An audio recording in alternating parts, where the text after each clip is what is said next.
Hello అండి. నమస్తే. అందరూ ఎలా ఉన్నారు? బాగున్నారా? Welcome back to Varahi D9 channel. Karthika Puranam 21వ అధ్యాయం శంకుడి కథ గురించి తెలుసుకుందామండి.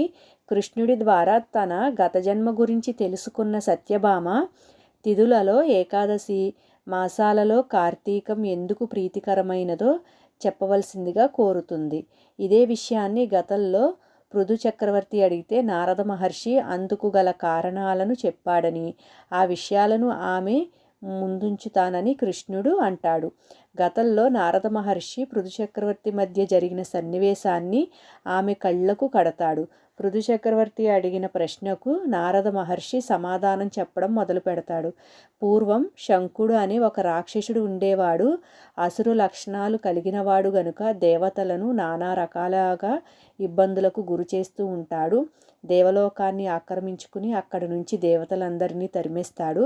దాంతో వాళ్ళంతా కూడా వాడి కంటికి కనిపించకుండా మేరు పర్వత గుహాలలో తలదాచుకుంటారు. వాళ్ళ కోసం శంకుడు గాలిస్తూనే ఉంటాడు. దేవతలను నమ్మకూడదు, వేదాల ద్వారా మళ్ళీ వాళ్ళు శక్తివంతులై తనపై దాడి చేసే అవకాశం లేకపోలేదనుకుంటాడు. అందువలన వేదాలనేవి లేకుండా చెయ్యాలని నిర్ణయించుకుంటాడు. అయితే దేవతలు వేదాలు ఆ అసురుడి కంట పడకుండా అవి నీటిని ఆవేశించి ఉండేలా చేస్తారు. శంకుడికి అనుమానం వస్తుంది.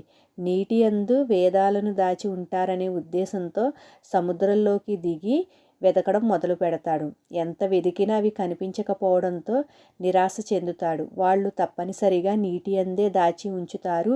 అవి దొరకకుండా తాను బయటికి వెళ్ళకూడదని సముద్ర గర్భంలో వెతుకులాట సాగిస్తూ ఉంటాడు. శంకుడు సముద్ర గర్భాన ఉండటంతో దేవతలంతా గుహల్లో నుంచి బయటకు వస్తారు. బ్రహ్మదేవుడు వెంటరాగా అంతా కలిసి వైకుంఠానికి వెళతారు. ఆ సమయంలో స్వామి యోగనిద్రలో ఉంటాడు. అది కార్తీక శుద్ధ ఏకాదశి కావడంతో మంగళ వాయిద్యాలను మ్రోగిస్తూ కీర్తిస్తూ స్వామిని యోగనిద్ర నుంచి మేల్కొల్పుతారు. అప్పుడు స్వామి నిద్రలేచి కార్తీక శుద్ధ ఏకాదశి రోజున తనని పూజించిన వారికి సకల శుభాలు చేకూరుతాయని అభయమిస్తాడు. వైకుంఠానికి వెళ్ళి విష్ణుమూర్తి దర్శనం చేసుకున్న దేవతలు శంకుడి ఆగడాలను గురించి వివరిస్తారు. వేదాలకు ఆపద వాటిల్లుతుందని చెబుతారు. వేదాలను దక్కించుకోవడానికి శంకుడు సముద్ర గర్భంలో వెదుగుతున్నాడని అంటారు. శంకుడు గురించి ఆందోళన చెందవలసిన అవసరం లేదని, వాడి సంహారానికి సమయం ఆసన్నమైందని విష్ణుమూర్తి చెబుతాడు. శంకుడిని అంతం చేయడానికి తాను మత్స్య రూపాన్ని ధరిస్తున్నానని అంటాడు. మత్స్యావతార ప్రయోజనం అదేనని చెబుతూ అక్కడ నుంచి అదృశ్యమవుతాడు. కశ్యప మహర్షి సూర్యుడికి అర్ఘ్యం ఇస్తూ ఉండగా ఆయన దోసిలిలోకి చేపపిల్ల వస్తుంది. ఆ చేపపిల్లని వెంటనే ఆయన తన కమండలంలో వేస్తాడు. క్షణాల్లో ఆ చేపపిల్ల కమండలమంతా నిండిపోతుంది. దాంతో ఆయన దానిని ఒక బావిలో విడిచిపెడతాడు. క్షణాల్లో దాని ఆకారం పెరిగిపోయి బావి అంతా ఆక్రమిస్తుంది. వెంటనే ఆయన దానిని తన మంత్రశక్తితో సరస్సులోకి పంపుతాడు. ఆ చేపపిల్ల సరస్సు అంతటిని కూడా అలుముకుంటుంది. ఇదంతా ఆయనకి చాలా విచిత్రంగా అనిపిస్తుంది.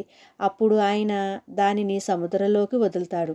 సముద్రంలోకి విడిచిపెట్టబడిన ఆ చేప తన ఆకారాన్ని మరిన్ని రెట్లు పెంచుతూ నీటి అడుగుకు చేరుకుంటుంది.